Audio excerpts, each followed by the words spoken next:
Thrill news पर आपका स्वागत है। मैं फिर से आपके लिए एक रोमांचक कहानी के साथ आया हूँ। तो चलिए कहानी शुरू करते हैं सुनील के साथ। हेलो दोस्तों, मेरा नाम अविनाश है। आज मैं आप लोगों से अपने दिल की बात कहना चाहता हूँ। ये बात मैंने कभी किसी से नहीं कही। जब जब कोशिश की, उसका अंजाम काफ़ी बुरा रहा। पहले मैं अपने बारे में बता देता हूँ। मैं हमेशा घर में अकेला ही रहता हूँ। मेरी मॉम नहीं है और डैड अक्सर अपने काम के सिलसिले में बाहर ही रहते हैं और सीधा रात को ही आते हैं। ऐसा नहीं है कि वो मुझसे प्यार नहीं करते, पर अपने जिम्मेदारी और अकेलापन दूर करने के लिए अपने काम पर ही ज़्यादा वक्त बिताते हैं। और कभी कभी ऐसा भी हो जाता है जब मुझे पूरी रात भर घर में अकेला ही रहना पड़ता है, क्योंकि पापा घर ही नहीं आते और ये सब की वजह उनका काम काम और सिर्फ काम ही होता है। मैं अब और सहन नहीं कर पा रहा हूँ। ये सारी चीज़ों को लगता है मैं पागल हो जाऊँगा। मुझे लोग भी अजीब निगाहों से देखते हैं जब मैं बाहर जाता हूँ। कुछ दिन पहले मुझे जॉब से भी निकाल दिया गया। अब मैं और भी अकेला रह गया हूँ। मुझे अपनी बात बताने के लिए मेरे पास कोई नहीं होता। एक दोस्त था जो सब जानता था, पर उस दिन के उस घटना की वजह से आज वो भी इस दुनिया से बहुत दूर जा चुका है। उसने मेरे दोस्त को तो मार दी, पर अब सिर्फ मैं बचा हूँ और मुझे नहीं लगता कि मैं ज़्यादा दिन और ज़िंदा रह पाऊँगा। मेरा अकेलापन दूर करने के लिए मेरे पास सिर्फ डोजो था, मेरा डॉगी, पर उसने उसे भी मार दिया है। मुझे बहुत डर लग रहा है। प्लीज़ प्लीज़ मुझे बचा लो कोई तो, वरना ये मुझे पागल बना देगी। हर जगह मेरा साया बनकर घूमती है। अभी भी अभी भी मेरे ही बाजू में बैठी है और देखकर कभी मुस्कुराती है तो कभी जोरों से रोने लगती है। और उसका रोना पता नहीं सिर्फ मुझे ही क्यों सुनाई देती है। एक बार जब ये सारी बात मैंने अपने पापा को बताने की कोशिश की, तो उसने उसने मेरे डोजो को मार दिया और बोली, अगर दोबारा किसी को बताने की कोशिश की तो अगला नंबर मेरे पापा का होगा, वो उन्हें भी मार देगी। मैं पहले से ही दो लोगों को खो चुका हूँ और मैं अपने पापा को नहीं खोना चाहता। मेरी क्या गलती है? मैं तो गाड़ी भी नहीं चला रहा था। मैंने तो उसकी मदद भी करने की कोशिश की थी। फिर फिर वो ऐसा क्यों कर रही है मेरे साथ? ना मरने दे रही है और ना ही जीने दे रही है। मैंने बहुत बार माफ़ी मांगी, लेकिन लेकिन जैसे ही मैं कुछ बोलता हूँ, वो जोरों से रोने लगती है। दरअसल बात कुछ समय पहले की है। लगभग से इस बात को 20 दिन हुए हैं। एक बार मैं और मेरा एक दोस्त उसकी गाड़ी में घूमने के लिए निकले और साथ में मेरा प्यारा डॉगी डोजो भी था। उसे भी हम लोग सोचे साथ ही ले चलते हैं, क्योंकि मैं कहीं ज़्यादा उसे घुमा फिरा नहीं पाता हूँ।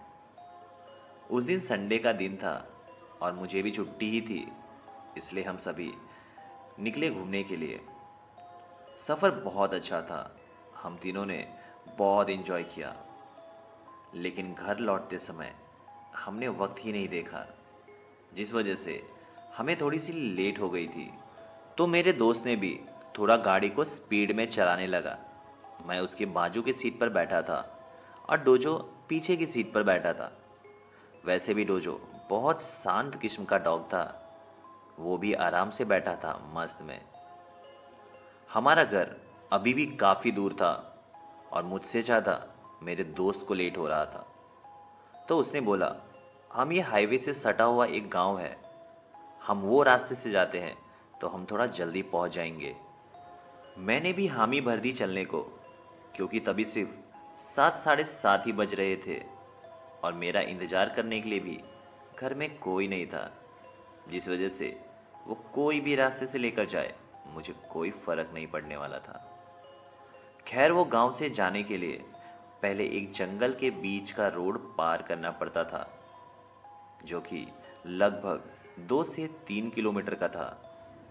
मेरे दोस्त ने उस गांव की तरफ लिया गाड़ी और आगे बढ़ने लगा। पहले तो हमने आराम से वो जंगल वाला रास्ता पार कर लिया और उस गांव के सड़क पर पहुंचे। और गांव की सड़क होने की वजह से गाड़ी थोड़ा धीरे ही चला रहा था। आगे बढ़ते बढ़ते जब हम गांव को बस पार ही करने वाले थे कि पता नहीं डोजो को क्या हुआ, वो सीधा गाड़ी के खिड़की से बाहर कूद गया। जब हम दोनों ने पीछे मुड़कर देखा तो डोजो गाड़ी से कूदकर झाड़ियों में चला गया। ये देखते देखते पता नहीं कहाँ से और कैसे एक लड़की सीधा गाड़ी के सामने आ गई और गाड़ी उसे ठोकते हुए लगभग से उसके ऊपर से निकल गई। मेरे दोस्त ने तुरंत ही ब्रेक लगाई और देखने के लिए बाहर निकले तो वो बुरी तरह से घायल हो गई थी। मैं तुरंत ही उसके पास गया और अपने दोस्त को डोजो को देखने के लिए भेज दिया। मैं उस लड़की की हालत देखकर फटाफट अपने कार में गया और फर्स्ट एड किट लेकर उसके खून को पोंछा। अपनी पूरी कोशिश की उसे बचाने की। मैंने जैसे ही सेल फोन निकाला एम्बुलेंस को कॉल करने के लिए, उस लड़की ने अपना दम तोड़ दिया। तभी पीछे से दोस्त भागते भागते आया और साथ में डोजो भी था। वो आया मेरे पास, बोला भाई जल्दी निकल, और सीधा गाड़ी में जाकर गाड़ी स्टार्ट करने लगा।